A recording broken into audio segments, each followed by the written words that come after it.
Once a man told me, "You'll never know how strong your faith is until it's tested." Those words, which I read in a Lewis book, felt like a direct conversation with me. Through Lewis's teachings, I understood that my faith is the most essential foundation of my life. Without it, I wouldn't have overcome the obstacles I faced. Now, you might be wondering, why does God allow us to face so many adversities? The answer isn't simple, but I promise that by the end of this video, you'll see that it's possible to overcome any challenge. I hope you find the answers you seek here. Grief is a personal and unique process, and each of us has our own way of facing life's adversities. Now, I leave you with a question to ponder. Have you ever loved someone more than yourself? If you deeply love, you will suffer great pain. However, it's worth it. It's not a gift from God, but a gift of God. This powerful truth resonates in the depths of our souls, reminding us that every experience of love, even those that bring tears, is an integral part of the fabric of our lives. You may be wondering, why do we feel pain? The Bible offers us a comforting perspective, as written in Romans 5:3-5. We know that suffering produces perseverance, perseverance, character, and character hope. And hope does not disappoint us because God's love has been poured out into our hearts through the Holy Spirit, who has been given to us. So all of us, at some point in our lives, will be called to face pain. It's crucial to understand that the deeper the love, the greater the pain that accompanies loss. However, every tear should purify us. Every moment of sadness shapes and strengthens us. We cannot stop the natural course of life, but we can choose to embrace each second with passion and gratitude, cherishing those we love while they are with us. Who among us truly knows how much time we have? All we know is that one day follows another, and each new dawn is a blank canvas, an opportunity to love more deeply, forgive more freely, and live more fully. So why not make the most of every moment with those who bring us joy? Loving and being loved is undoubtedly one of the most wonderful and transformative experiences in life. Love today, for tomorrow, as we well know, belongs only to God. I have no faith in what people call progress. I believe in God. I believe death is evil. I think sickness is harmful. I find life unfair, and I think all these things will get worse, and we should be happy if we can prevent them from getting as bad as they might. These words, though they may seem bleak, reflect a reality that we all face at some point. Dealing with grief is profoundly painful. It's never easy to lose someone we've loved intensely throughout our lives. I don't judge Lewis for his words, as he speaks from a place of deep pain, having lost his wife to cancer shortly after they married. Despite time passing and the feeling of loss diminishing, the void left behind is never completely filled.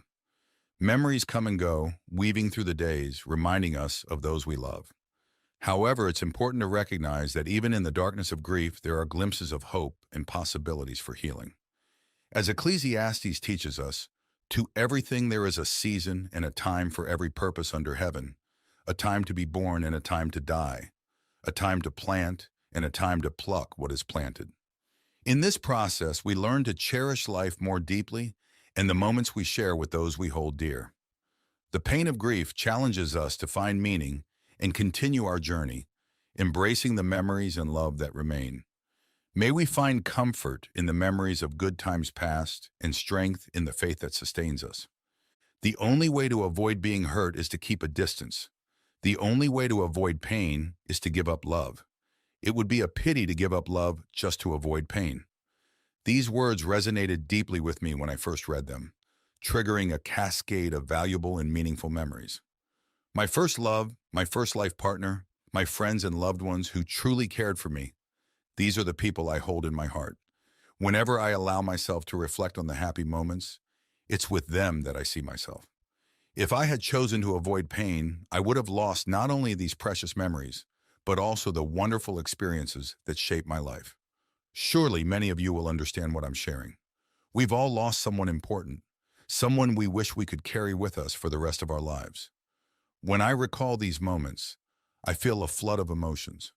Nothing can truly compensate for the losses, but they are insignificant compared to the joy I experienced alongside my father, mother, sisters, brothers, beloved wife, and friends.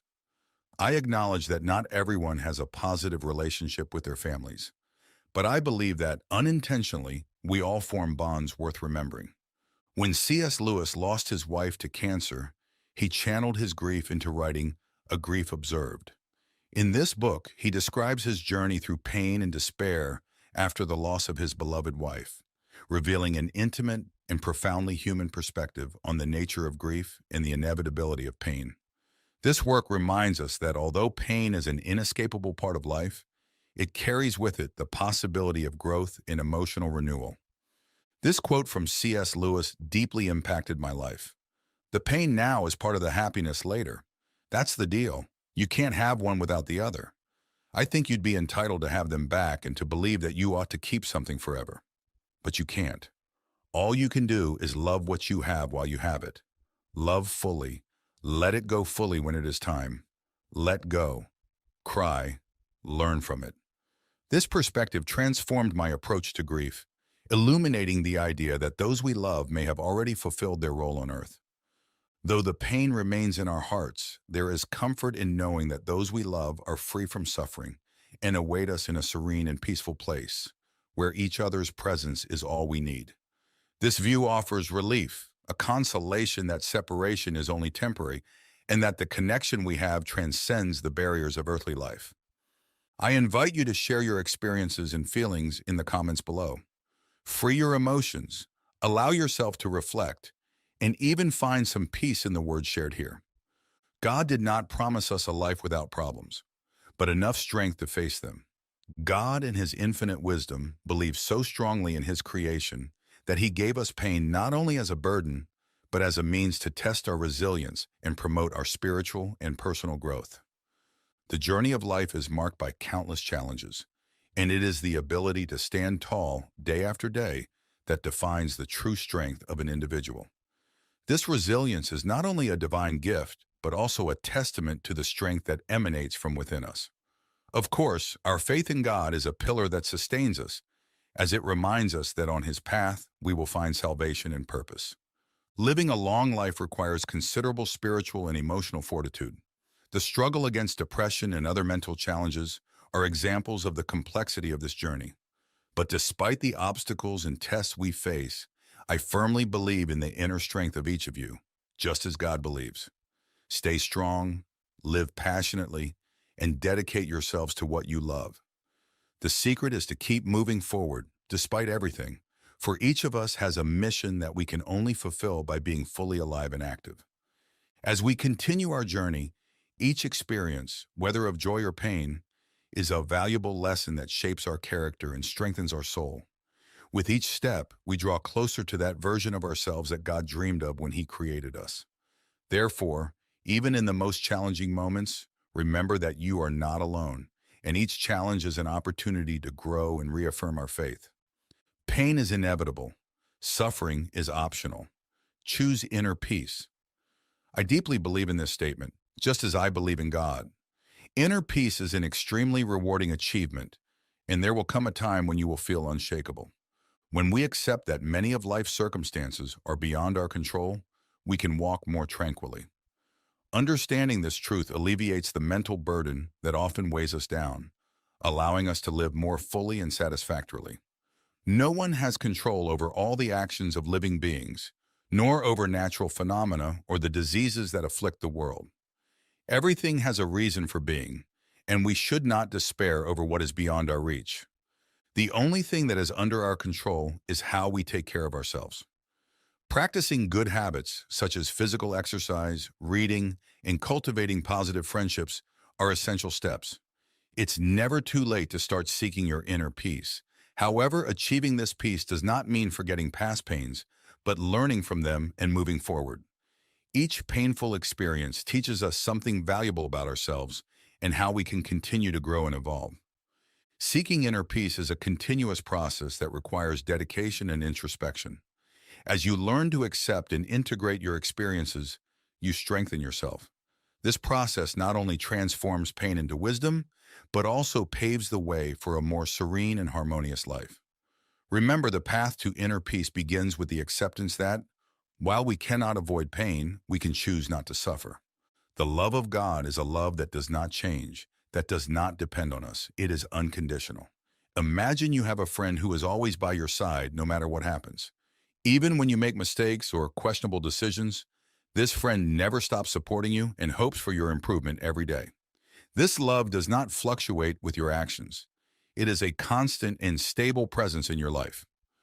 God's love is like that friend's, but on an infinitely greater scale. God loves us regardless of our deeds, not because he ignores them, but because his love transcends our faults and virtues. No matter if we are good or bad, God's love for us is constant and unchanging. This notion of unconditional love offers us a source of hope and comfort in the darkest moments. When it seems like everything and everyone is against you, when you feel most alone and vulnerable, that is when God's love reveals itself as most present and welcoming. But honestly, choosing to be a good person just makes everything better. God does his part by believing in us, but we also have the responsibility to make life easier for others. In God's eyes, we are all his beloved children without discrimination. If we embrace this idea of love and equality, we could make the world a better place, easier to live in and face its adversities. It has been an immense pleasure to share these reflections with you. Organizing these ideas and phrases that have helped me so much in my personal journey has brought me great satisfaction. I hope I have offered something that can help you too. Until the next video, and if you liked what you saw, share it with someone who needs this message.